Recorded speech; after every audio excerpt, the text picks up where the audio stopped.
peak fatherhood is raising the bar on expectations and support at the same time, right? So we talk a lot about that. This is what coaches do really, really well. Men tend to either be high support, low expectation fathers. So these are the dads who are like, everything you do is amazing. Here's a trophy, here's a sticker. You're amazing. Good job, good job, good job, no matter how like mediocre, right? So that's one experience. Now that creates an environment in the family where your kids feel very supported, like, wow, dad thinks everything I do is amazing.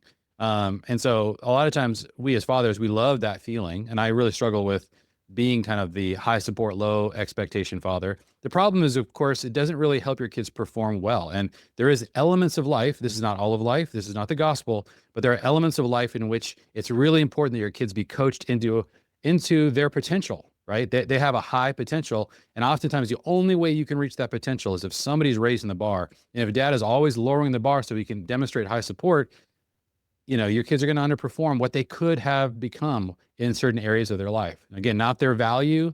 This is not about their identity, but this is about their ability to create value in the world. And fathers have a unique role in trying to raise that bar. In the same way that if you were to go out for a sport and you really were trying to push the limit on your ability, you want to actually figure out how great could I get at this thing, whether it's like a sport or a musical instrument or anything else, you're going to need a coach who is pushing you a little bit, who's raising the bar, right? And so there is this other kind of dad, right, which is the high expectation, low support dad, right?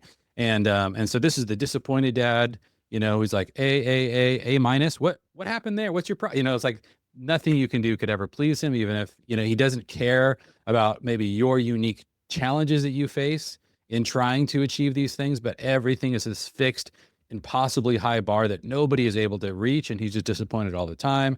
The high expectation, low support dad has injured a lot of people. A lot of kids have been hurt by this kind of father, and this kind of father is the reason why we have, I think, so many high support, low expectation dads. Because if you've ever experienced that, you're like, oh man, I don't want to be like that. And so then we go to the other extreme and just constantly are lowering the bar so that we can express that high support at the expense of actually helping our kids really find their potential in whatever thing they're trying to be a part of. So anyway, that's kind of the framing of this conversation. We're trying to figure out, is there an arena for you as a father to actually coach your kids into excellence and into mastery in some area that maybe you and your son or daughter choose to actually double down in, like, actually, let's go deep into this thing.